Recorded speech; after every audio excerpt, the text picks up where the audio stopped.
दोस्तों, मिस्र का नाम लेते ही दिमाग में कई तरह के रहस्यों के बारे में ख्याल आते हैं, क्योंकि मिस्र है ही इतना रहस्यमयी। मिस्र में हर व्यवस्था को अलग तरह से बनाया गया था। फराओ और फिरौन के लिए व्यवस्थाएं अलग थीं और जनता के लिए व्यवस्थाएं अलग थीं। इजिप्ट मिस्ट्री के बारे में लगभग हर चीज सोल्व हो चुकी है, लेकिन आज भी मिस्र के पिरामिड्स वैज्ञानिकों की समझ से बाहर हैं। पिरामिड्स के बारे में आज तक जो भी चीजें सामने आई हैं, उन्हें एक अनुमानित रूप से माना गया है। असलियत क्या है किसी को नहीं पता।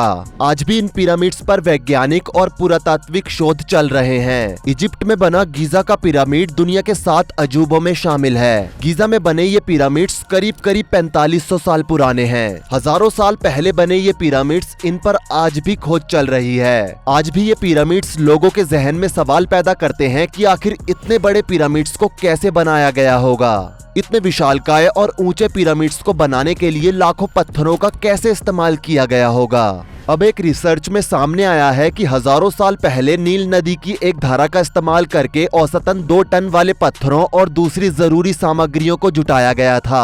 पुराने समय में ना तो कोई मशीन थी और ना ही कोई खास टेक्नोलॉजी, लेकिन इतने भव्य पिरामिड्स को बना दिया गया। वैज्ञानिकों के अनुसार हमारे पास इस समय दुनिया के सबसे बड़े टेक्नोलॉजी मैकेनिज्म मौजूद हैं, लेकिन अगर हम आज इन पिरामिड्स को दोबारा बनाना चाहें तो हम उसमें सफल नहीं हो पाएंगे। जबकि आज के समय में हमारे पास वो सारे यंत्र हैं जो कि पहले नहीं हुआ करते थे।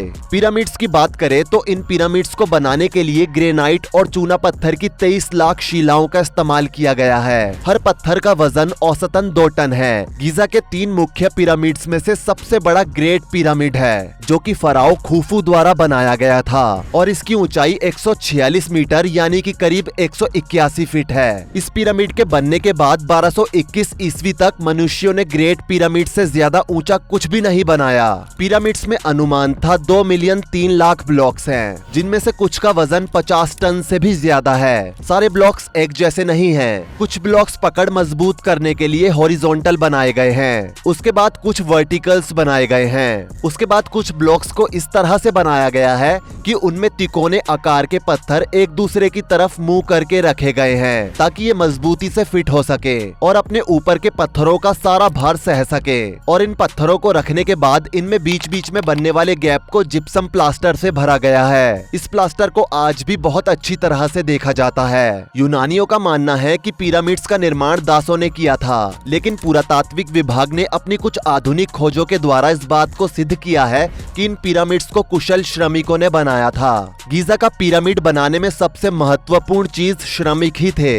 ये श्रमिक वेल ट्रेंड थे। इन श्रमिकों को उस समय का इंजीनियर भी कहा जा सकता है। खुफू ने जब इन पिरामिड्स का निर्माण शुरू कराया तो उसने अपने भतीजे हेम्यूनु को अपना वजीर नियुक्त किया और उसे ही पिरामिड्स के डिजाइन और निर्माण का पूरा जिम्मा दिया।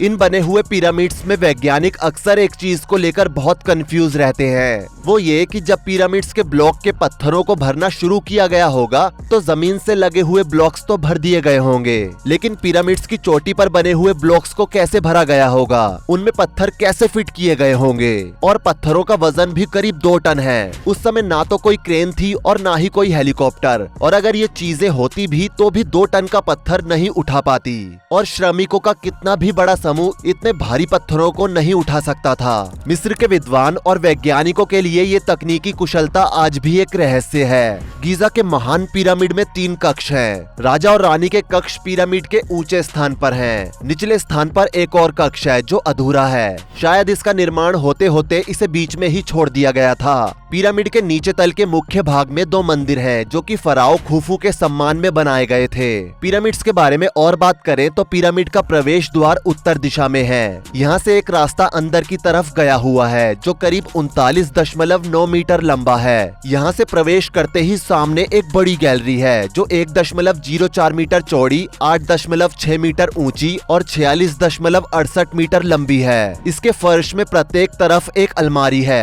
अलमारियों में 54 स्लॉट्स हैं। यहाँ से एक रास्ता रानी के कक्ष की ओर जाता है। रानी के कक्ष की बात करें तो इसे इस तरह से बनाया गया है कि ये कक्ष पिरामिड के उत्तर और दक्षिण मुख के ठीक बीचों बीच है। इसकी उत्तर और दक्षिण की दीवारों में शाफ्ट है, जिनकी खोज साल 1993 में जर्मन इंजीनियर रुडोल्फ गैंटब्रिंक ने की थी। आप में से जिसे भी ना पता हो तो आपको बता दे कि शाफ्ट एक बेलनाकार छड़ जैसी होती है, जो कि एक धातु की बनी होती है, जिसका काम ऊर्जा को परिवर्तित करना है। जिस जगह पर शाफ्ट पाई गई थी उसी के पास एक खाली स्थान भी है। इस जगह के बारे में अभी तक खोज चल रही है। पुरातत्व विभाग का कहना है कि इस जगह का इस्तेमाल किसी बहुत खास काम के लिए किया जाता होगा। हो सकता है कि इस जगह पर एक ग्रैंड गैलरी रही हो। इसी के आगे साइड में पूरब से पश्चिम की ओर जाने पर करीब 10 मिनट की दूरी पर ही राजा का कक्ष मौजूद है। ये कक्ष पूरी तरह से ग्रेनाइट से बना हुआ है और इसी के जस्ट अपोजिट साइड पर एक आधुनिक द्वार है, जिसे खलीफा अल मामून के श्रमिकों ने बनाया था, जिसके माध्यम से आजकल पर्यटक गीजा के पिरामिड में प्रवेश करते हैं। सऊदी गैजेट की रिपोर्ट के मुताबिक university of north Carolina Wilmington के शोधकर्ताओं की एक अभूतपूर्व खोज से पता चलता है कि ये पिरामिड नील नदी की एक दबी हुई ब्रांच के किनारे बनाए गए थे, जो रेगिस्तानी रेत और खेतों के नीचे छिपी हुई थी। बहुत सालों से पुरातत्वविद ये अनुमान जाहिर करते रहे हैं कि प्राचीन मिस्र वासियों ने पिरामिड निर्माण के लिए आवश्यक बड़े पत्थर के ब्लॉक्स और अन्य सामग्रियों के परिवहन के लिए जलमार्ग का उपयोग किया था। हालांकि इस जलमार्ग का सटीक स्थान अभी भी स्पष्ट नहीं हो सका है। यहाँ पर बने हुए पिरामिड्स में कई बड़े दरवाजे बने हुए हैं। ये दरवाजे जरूरत से ज्यादा बड़े हैं। पिरामिडों के शोध के दौरान पुरातत्वविदों और वैज्ञानिकों का कहना था कि जब इन पिरामिडों के आसपास नील नदी का पानी हुआ करता था, तब इन दरवाजों से नावों को पिरामिड के अंदर खड़ा कर दिया जाता था